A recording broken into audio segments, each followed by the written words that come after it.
Welcome back, everyone. We're just about ready to get into Game 2 between Vici Gaming and Edward Gaming. Coming at you live from the venue here in Shanghai, where I've got do you hear that, Rusty? It's the eerie pall of the fans going very silent. You could have just said silence, Tom. Yeah. I was very confused. Vici Gaming, they took game number 1 against EDG. Oh, man. I haven't seen the fans this razzled since their loss against Snake.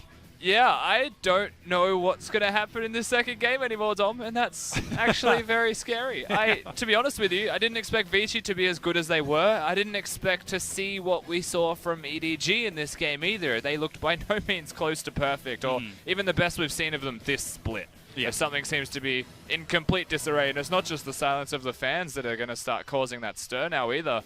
They do need to reassess, go backstage, talk to their coach, and work out what the heck they're doing now. Yeah, well, they're currently making a couple of steps forward as they return back to stage. EDG with side selection have chosen blue side here, and EDG very low blue side percentage. Yeah. They have almost exclusively stayed to the red side so far this split, so maybe this has been their trump card. They've been practicing with the weights on, going red side only or looking for counterpick because I think we've got to see something new. They cannot afford to play that same style against Vici in Game 2. I don't think we'll see the Cogmore from them again. Yeah, and the Cogmore in the LPL, by the way, has now got a little bit less than 20% of a win rate. Is now 4 wins, 15 losses. Oh. So, unfortunately, Cogmore is just not what it used to be in the LPL.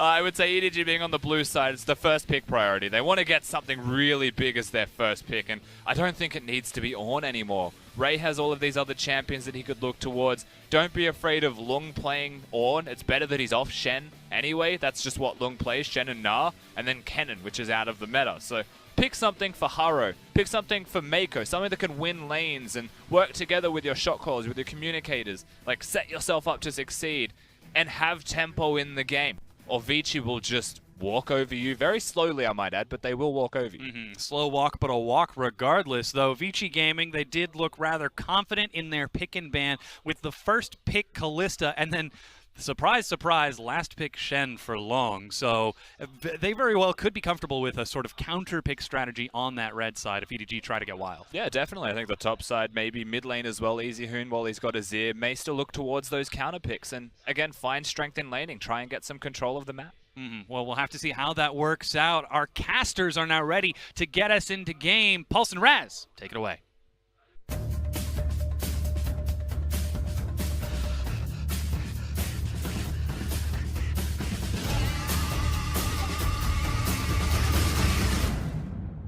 Thank you, Dominic Roma, first of his name and mother of recaps. Thank you so much for that one. So as we get into game number 2 here, Raz, I wonder if Vici can actually do it. Because they've gotten their first win, but they need to get 2 in a row and against EDG. Yes, that's the trick.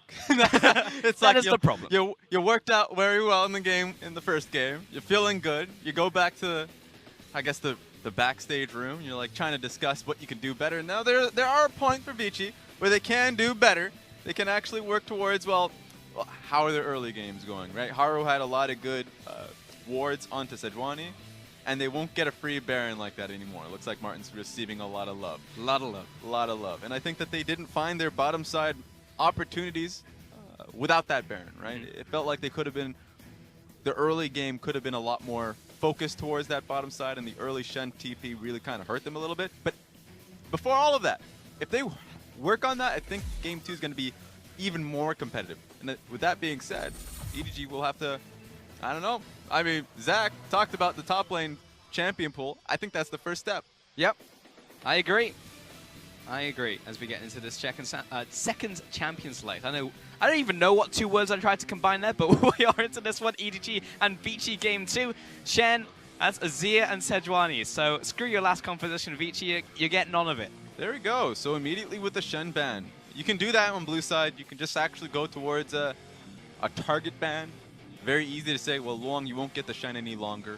And now you either take the Gnar now, or in the second phase, once again, we'll just ban that as well. They are locking in picks left and right. Kalista, Jarvan, and Zoe from Vici with their bans, but they've locked in Cogmore and Azir.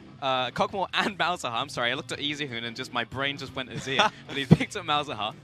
Yeah, when there's not that many champions up in the mid lane, or at least very frequently picked champions, Azir and Rise off the equation, then Easton's going to go to what's comfortable for him, what he's been playing on stream, on stage, in scrims. Malzahar is that go-to pick for him to kind of create that action on the map. You can definitely count the mid lane champion pool on one hand right now, but EDG, Rise will be the first pick, followed up by Caitlyn.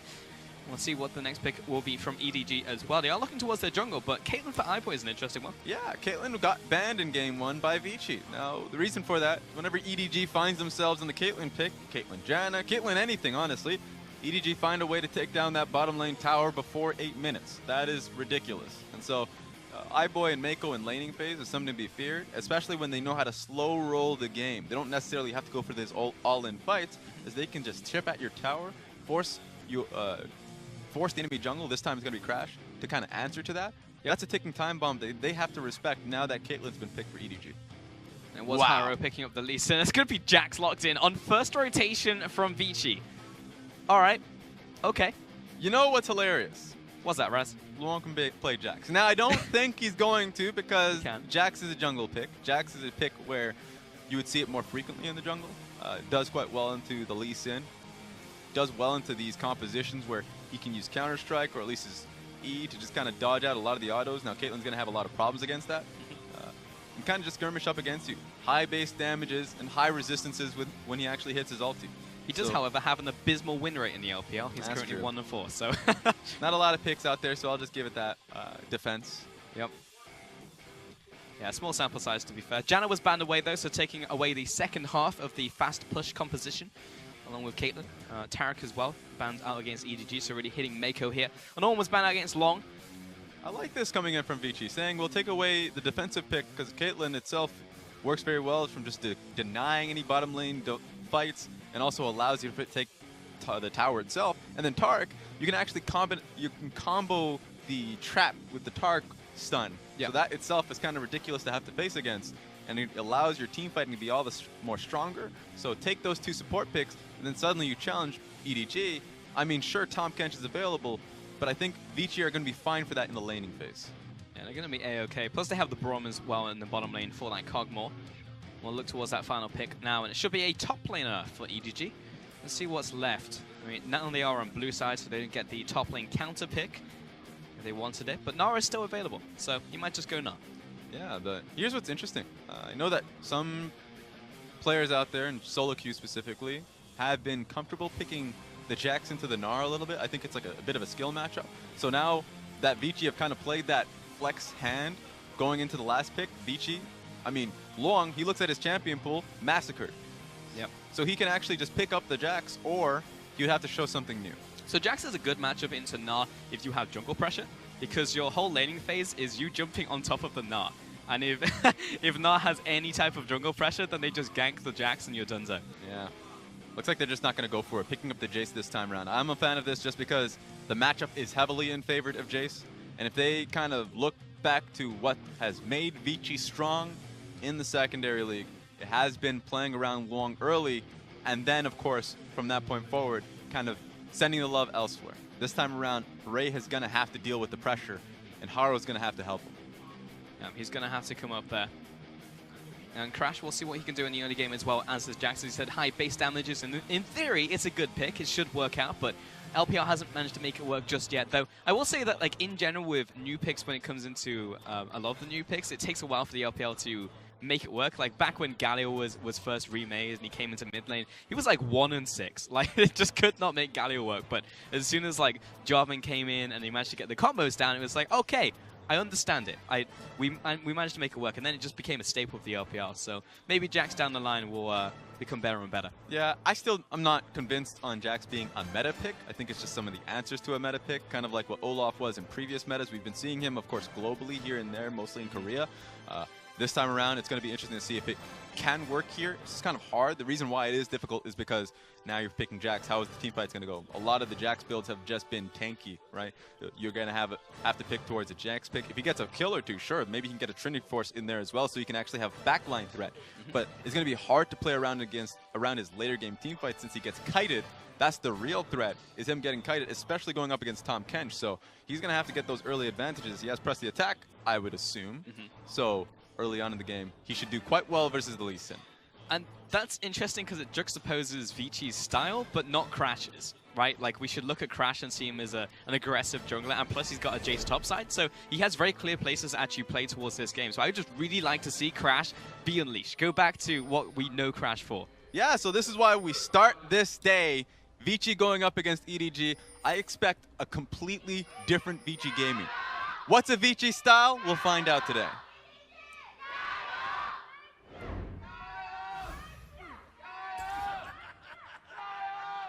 If you have the smaller fan base, always go first. never go second. At the very least, we have more respect for them. You do. I feel like there have been some turncoats, because that was louder than game 1.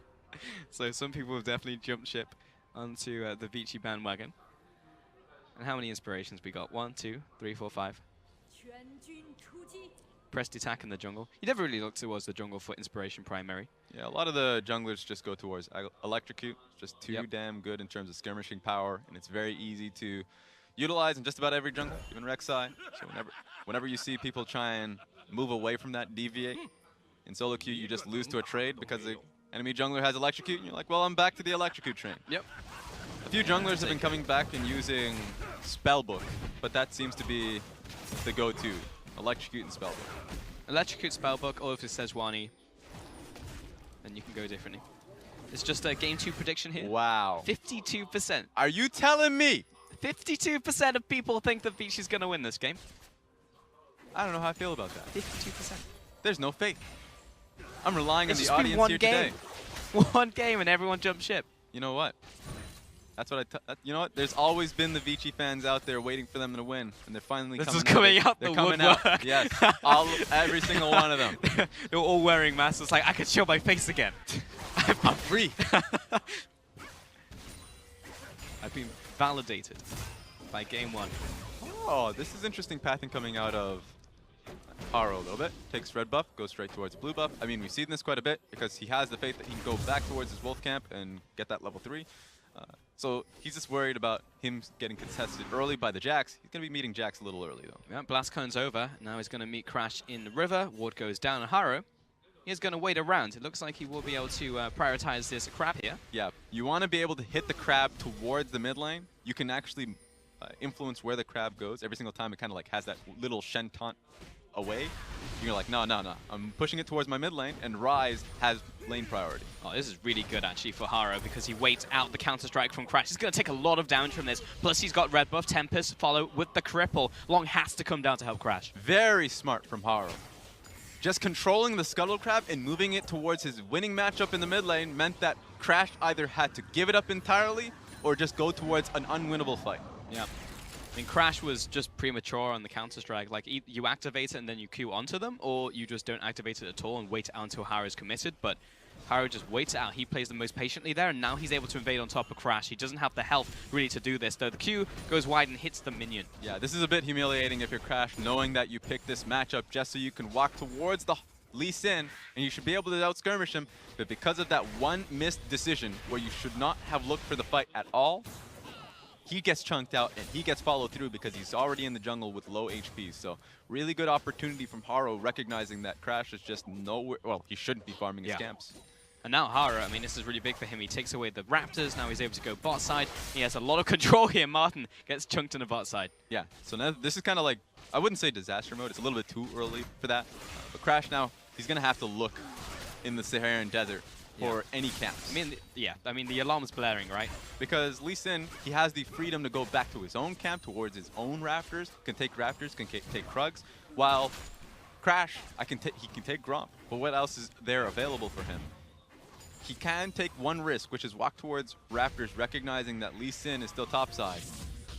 Uh-oh. Oh, I like this from EDG, though. They are looking for the dive top lane. Teleport being used, though, by EasyHoon. They might be content with the fact they've managed to burn the summer and the fact that EasyHoon completes it. Yeah, it was a hard call for EasyHoon, whether he wanted to complete it just because the next wave was coming in.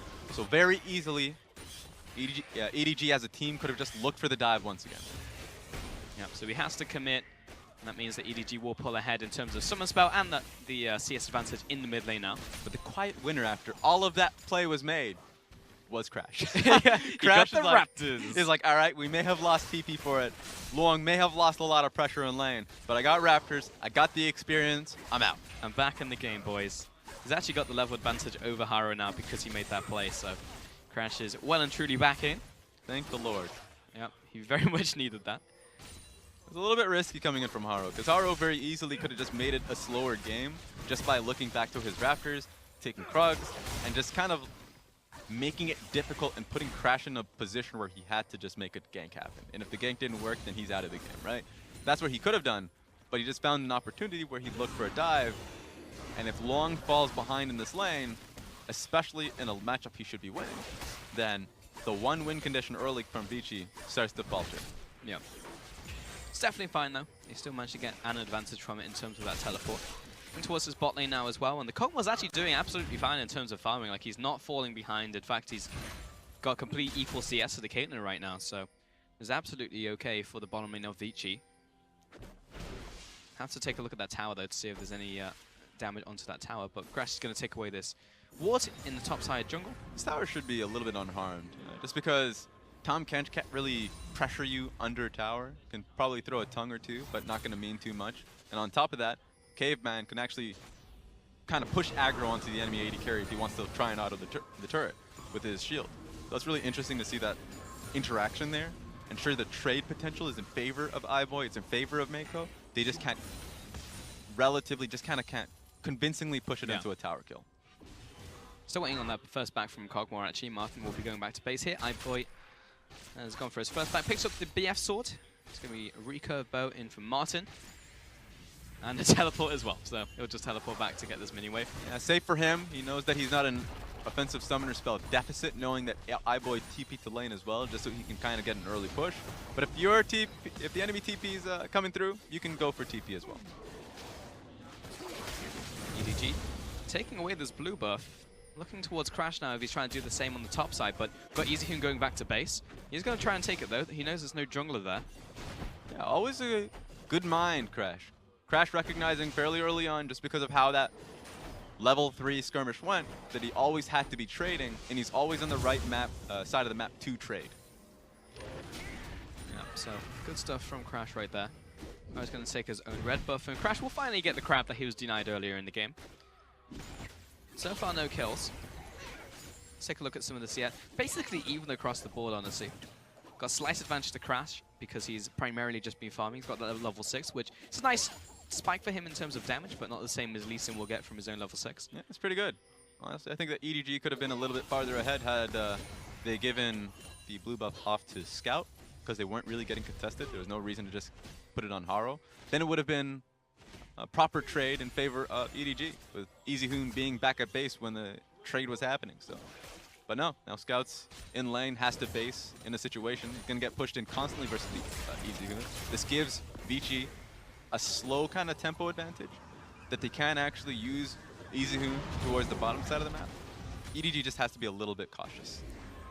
We'll see if they actually do that, because Scout has gone back to base, and he'll time up the Maleficent Visions as well. Nice. Little deny there of a couple minions. And he's actually gone for the very early QSS, actually, into EasyHoon. So he's just very much respecting the Nether Grasp. It's a good call.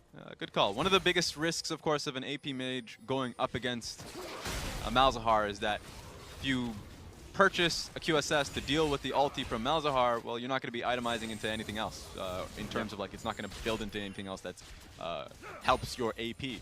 So it's just kind of like, it's an investment in a sense. It is. You pick it up just so you can stop EasyHoon from kind of making a play off your back.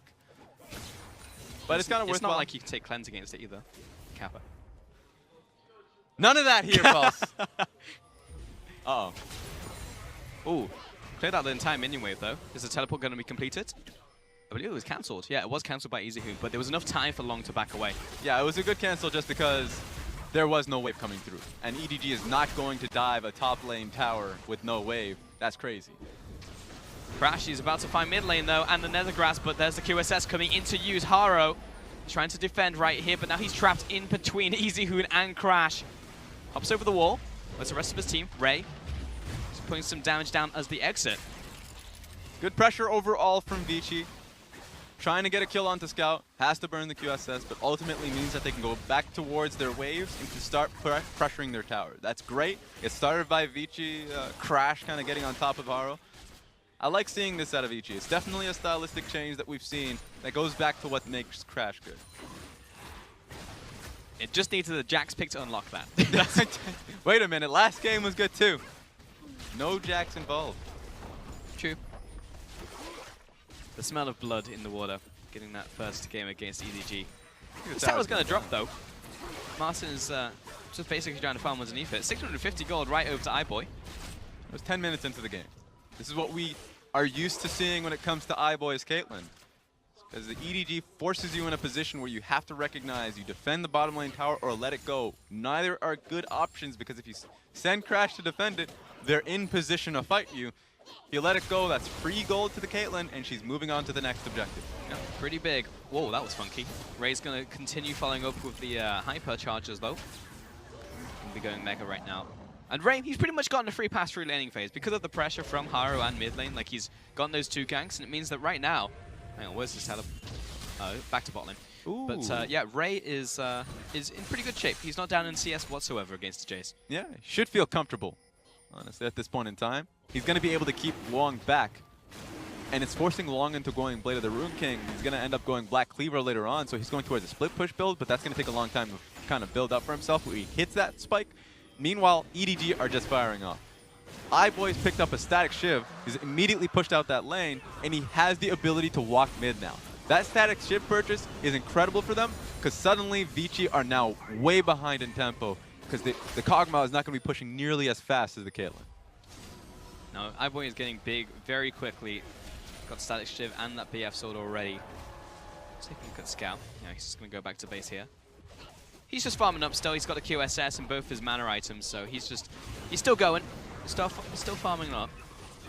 But iBoy, the relentless pressure of a Caitlyn in the game when nothing is happening means that he just walks up the towers, he chips them away, and eventually he's going to erode your outer turrets. Yep. And right now, Vici's hope is all in the fact that EasyHoon can maybe make a pick on someone that doesn't have QSS available to them, and Martin gets up to the fact that he gets his 1 item power spike. That's all he needs, just that 1 item. If he can get it for himself, that Rage Blade, suddenly they can look to force fights, because Caitlyn's not good in terms of team fighting. She doesn't have that much damage. Sure, she can control waves right now and chip down towers, but if you force them in a team fight, you lose. Well, good luck, Scout. What's he got? Well, he does have the stopwatch, though he didn't pop the ultimate because the rest of his team is coming in to try and defend. Flash forced out by Crash. Caveman's going to eat up that boomerang. Haro on the top side opens up the opportunity for him to take Herald. What a 2-piece play coming in from EDG. Not only do they defend bottom lane, Scout was very confident too. Just the fact that he had the stopwatch available to himself, there's no way that dive was going to come through. And they take a Rift Herald uncontested. Really smart from them. Yeah, really good stuff from EDG, actually. Top lane's going to push in. However, the only real loser, I would say, was the CS from Ray, but he's going to eat most of that CS as he's already walking towards that top lane. So EDG barely lost anything and only had stuff to gain. And this is what's going to suck if you're Vici gaming. After all of that, you set up for the bottom lane play. It doesn't work. It fizzles out. You're still losing the game slowly.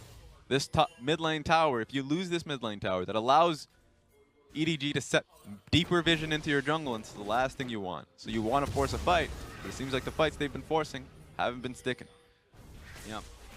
I mean, you can understand why they're trying to, though. They feel like they have to do something, otherwise eventually, you know, iBoy will take all their towers away from them.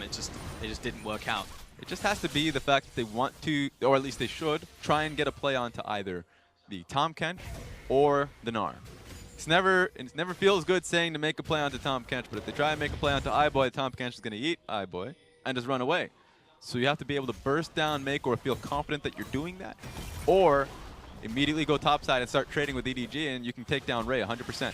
It's a tough decision to make, but currently they're just losing out in pressure when they're being faced to them 2v2, 1v1s. They should eventually get their first tower of the game in the form of bot tower. That's just evening up, and mid tower literally just taken out probably 100-0 by iBoy in his constant rotations, chipping away at it, eventually knocks it over. I'm going to ask you, where's this Caitlyn going to go? Oh, I wonder, Raz. Maybe top lane? Thinking emoji. Top lane outer? Like, the worst thing about this if you're Vici Gaming is that all of this is telegraphed. but they just don't know how to stop it. No, Long has to sit so far back as well because he's like, well, I assume Caitlyn's coming here with the rest of the team, so I'll just let Ray take my tower now. Yeah, EDG's just, even though this play is telegraphed, there's nothing Vici can really do about this other than trying to force the fight, but they're just choosing the wrong targets. They're choosing the target that can constantly get away from them. Stopwatch being exhausted down from the bottom side of the map from Scout was the best thing Scout could have done, just because, sure, you're going to dive me. Even if I die, even if you commit to the play, there's a lot that you're losing out on. And the worst thing here is that not only do you now have the Caitlyn push coming through with the static shift procs, but now, sure, Martin now finally has Rage Blade. But Haro was able to pick up Rift Herald, and if he tries to just drop Rift Herald top lane and then move mid lane, there's not really a play that Vici can go for. Yeah, I'm still waiting for that Herald to be used. We saw another Herald earlier today by GameGoon just fizzle. Yeah. So that was a bit sad. I'm expecting the to see a good play here from EDG. Couldn't really find the opportunity, Gimgoon. This time around, EDG is so far ahead of Vici that there's really no wrong answer. Even if they just throw it in the bottom side of the map and she has to go for a long rock, and it's like, well, so you know what, Vici, EDG are doing so well on the top side of the map, they can just set up for a siege. And it's going to be like a Yorick ulti. I know that's a good call out for you. It is, yeah, 100%. It's the only useful thing Yorick can do. There's a lot of useful things Yorick can do. Top lane, Nong's going to get called out, and Haro has the ultimate, kicks him into the wall. That was the old alley-oop there. It's only sad that it just gets you 1 point. Usually that gets you 2. But it might give you, you know, if they take this one tower, just a little bit more gold in their pocket. Definitely take this, especially if they kill Crash here. He has to jump back to Caveman using his leap strike. In comes Martin to try and bolster the front lines, but this tower is very much gone. At this point, Vici are really trying to dig deep and figuring out what they want to do. In the entire play, Martin was just farming up Raptors because he knows that he is their sole win condition on the team. He just needs to be a big Kog'Maw. It takes so long. It took him so long just to get the Gwynsues because he went towards the Ninja Tabbies and he felt like he needed to. It's kind of rough. Feels like he needs to scrape at every gold possible, at the bottom of the pot. And the man's a pauper. Doesn't feel great. Yeah. Wonder what he goes for next, because if he goes for Wit's End, then he still has a problem in wave clear, and they are in desperate need of it. Runan's Hurricane would help him out, but then suddenly, you know, you just knock. It just kind of takes away damage from you. Yep. So another recurve bow item that would do both. Nope. Could we play the Ruin King? Again, just basically be the same thing as Wit's End. Might as well just go Wit's End at that point. Just comes back to the point that EDG have so much push priority throughout the map. It feels really rough for Vici to kind of get any fight going for them. I mean, it's just being strangled out of the game, essentially. They tried to make these plays, but they're being absorbed by EDG's good play, either micro or macro. They just absorb the play. And over time, EDG are just taking these away. They are looking now onto a play onto Ray, but he's already out of there. This is a bit too late. The fact that now they're finally trying to focus on to Ray, but Ray has such a long room to kind of walk away from this.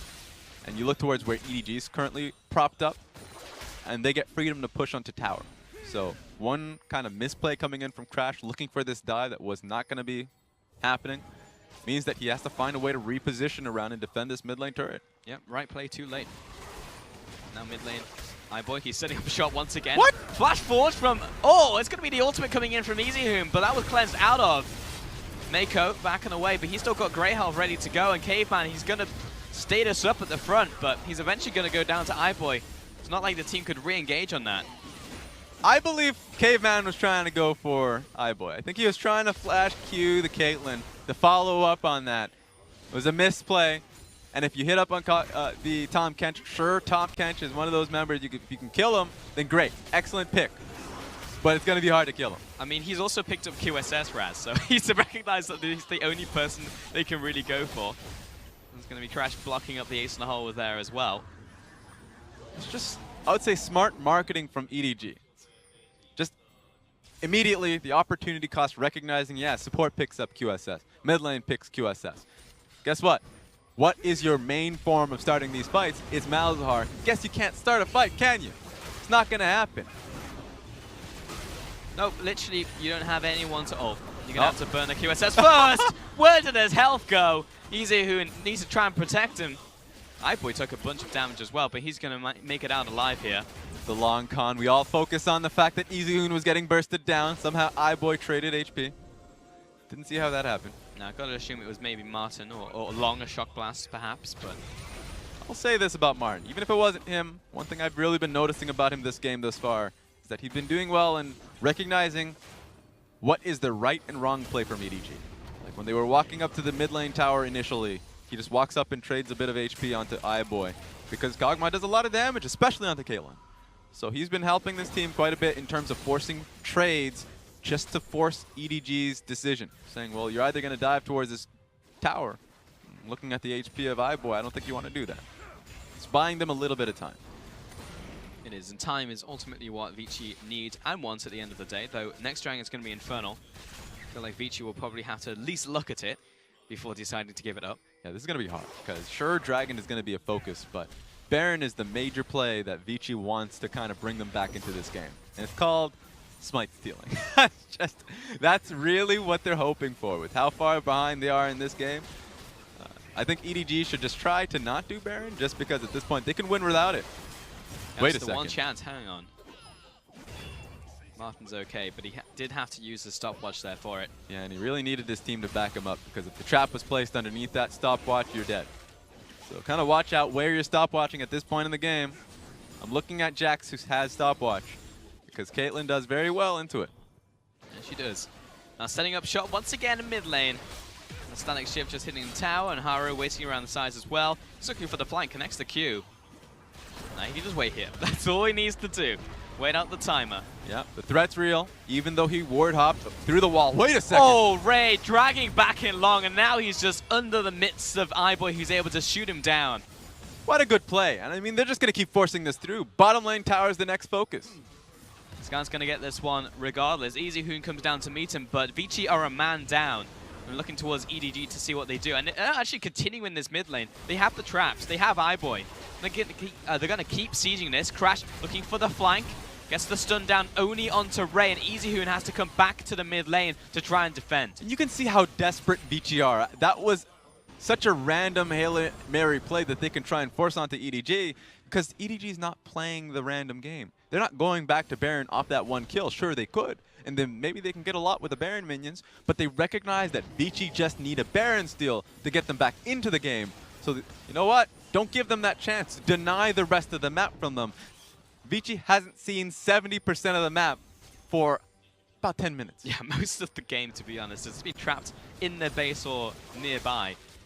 1 minute left on the Infernal Dragon. You have to assume this is just going to go over to EDG because, as you said, the big objective for Vici, they want to try and come back into this game, is going to be around that Baron. As Crash is doing what he can in terms of the early legwork there, alongside Caveman, placing down the wards, clearing out wards as well from EDG. But really is just down to that. Push out the waves, get out of your base, do what you can. And teams can be really, I would say, creative about how they want to play around their kind of wave management, lane assignments. You have 3 TPs on the side of EDG because of the spellbook that's been placed out. Scout and the iBoy kind of showcasing their spellbook use. Meanwhile, EasyHoon and Long have TP for themselves. And all that really means is that suddenly that they can send EasyHoon towards the bottom lane, they can send Long towards the bottom lane, and they will always have the members ready for when that Baron play starts. And EDG, I mean, they don't have to look towards Baron, and if Vici ever do start it, then it doesn't really matter who they have in the bottom side of the map. All 3 carries will have TP to reset position. Long's gone back into the bottom side now, but he's actually instantly backs away. Yeah, he's just aware. Like, someone could be in the jungle because they have 0 vision of bot side. He placed all of it around the Baron. He's being very skittish right now about going towards there. And now seeing that the Dragon's gone down, he'll probably pop out of the bush. Yeah, all of Vici's pressure was focused towards Baron. That was their endgame moment and focus. But EDG are just taking as many free objectives, recognizing that if there's no vision towards Dragon, especially an Infernal Dragon, they'll net that themselves. Yeah, you can just see Ray was thinking about going there onto Long, but he's going to catch the mini wave as it comes back now. And this mid tower, it's not too far away from going down, though. iBoy did just eat a big shock blast. Vici hold the mid lane. And it is still just all about this top side of the map. A lot of the vision line has pushed him very deep from EDG. Worst thing about this is all that poke that comes through can be healed up just because of the double Ocean Dragon EDG have for themselves. All they're really waiting on is just for Ray to push out that bottom side of the map. Once he does, they can set up for whatever play they want, either be it Baron or Tower. Seems like this time around it's going to be the Baron. Started it. Taking a look at EasyHoon, who's currently leading the charge. Long hasn't decided to teleport just yet. Martin, where is he located right now? Vici a little bit split in the jungle. Is trying to get some recon, get some vision down as they have done.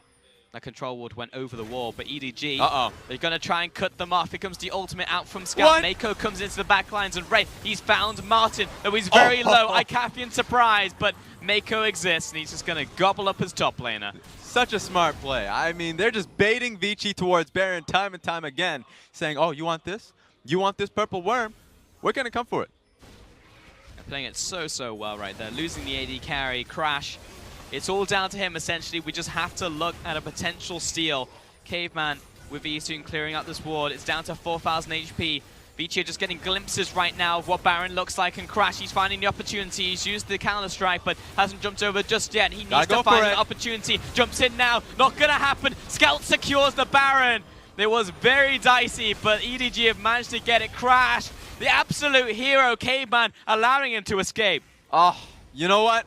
It was worth a try. It was that one hero moment they were looking for Crash to go for it. EDG did not have a single member that can push Crash away. Maybe Ray if he had Meganar. Wasn't going to be the case, so he found free entry, just wasn't able to smite it away.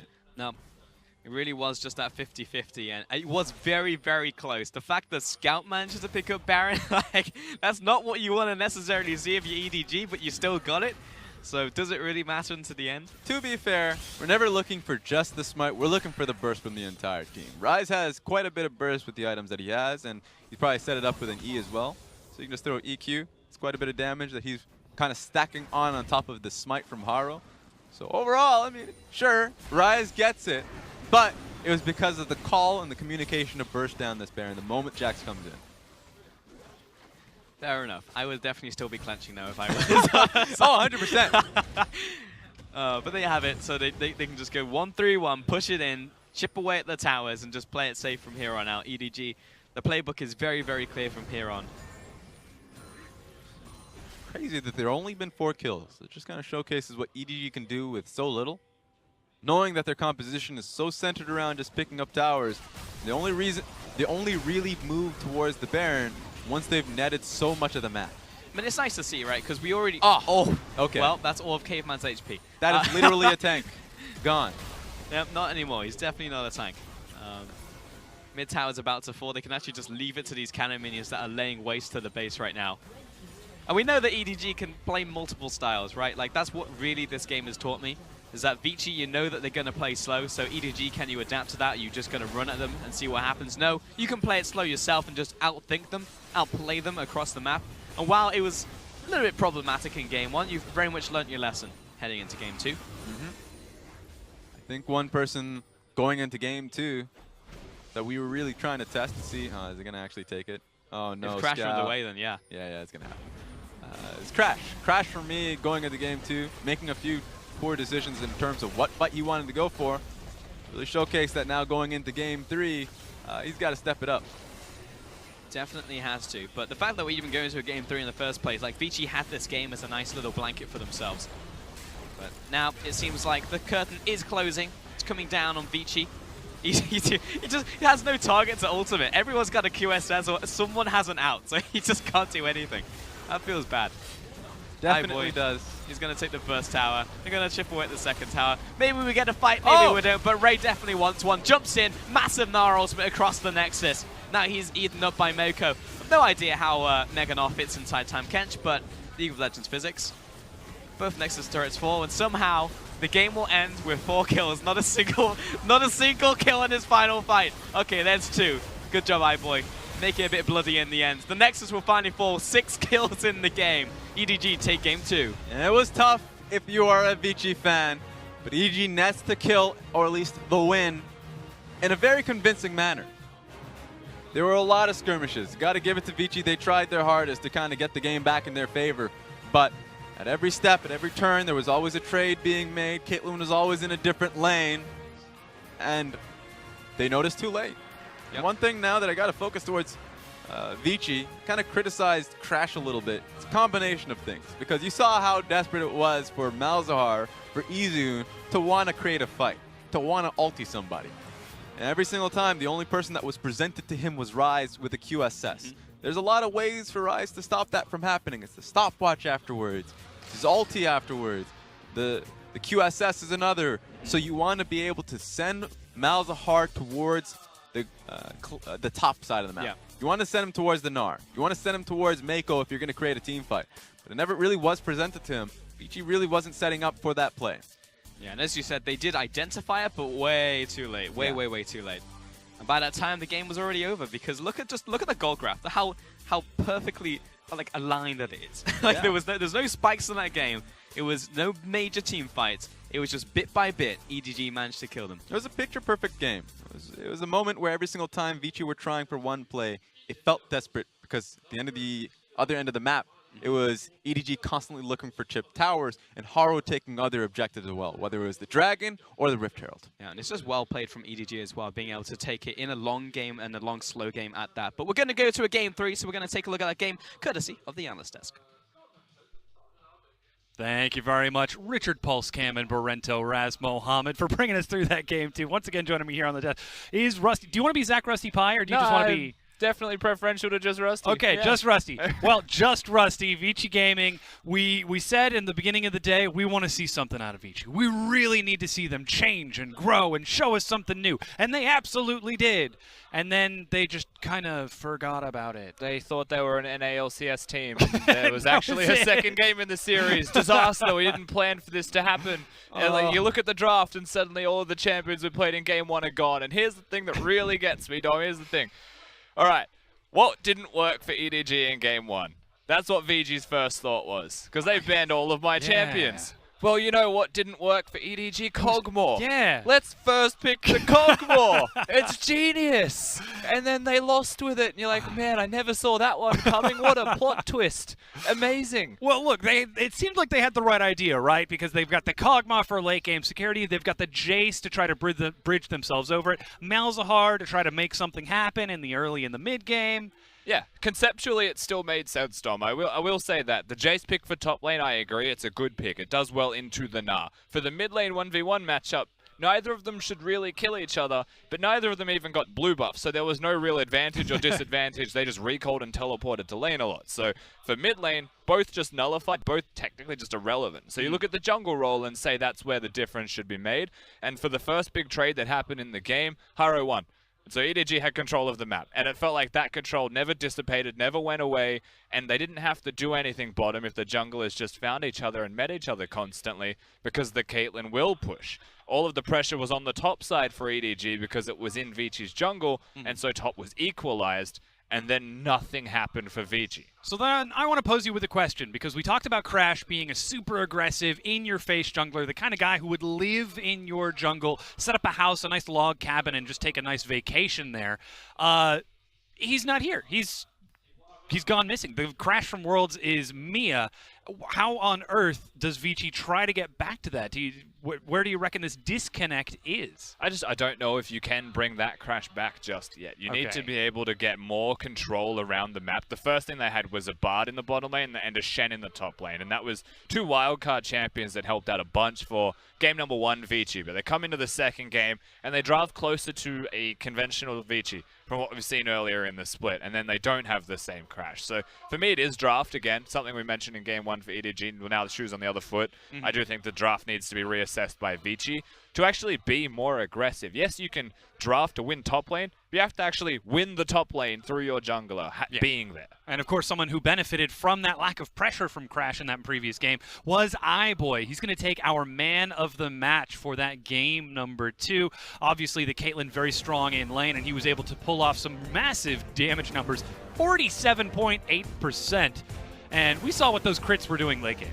Yeah, he was doing a lot of work. Every time someone stood on a trap, they lost most of their health. My mind goes back to EasyHoon in the mid lane inner turret when he accidentally stepped on one. Yeah. And then had Dazonia's because he was dead already in one hit from iBoy. Did do a lot of damage, but most of it was to structures, and I'd love to see how much damage he did to those structures. Took the bottom lane outer, then just went to mid lane, then just went to top lane, and it feels like that's all it really took for the game to be over here for the side of Vici. No response available to them, and EDG with a lead. And this is the big thing. We said at the end of game number 1, the way that you should beat Vici is by controlling Vici. That's what EDG did. They actually controlled the tempo of the entire game and didn't give any opportunities to the Vici side. This is EDG showing, hey, we know how to play more than just one style. We don't just sit back and play a lazy, patient game. We dominate and control the map. And Vici, they simply had no answer. They used to be death by 1,000 paper cuts. Well, what happens if they don't even have any paper to cut you with? Yeah, tragically for them, of course, all they could really do was sit there and lose. Yeah, well, tragically, it didn't work out for them. We're going to have to see, though, if they can return to their game number 1 form. We've got a quick break coming at you. The ace match between Vici Gaming and EDG in just a few.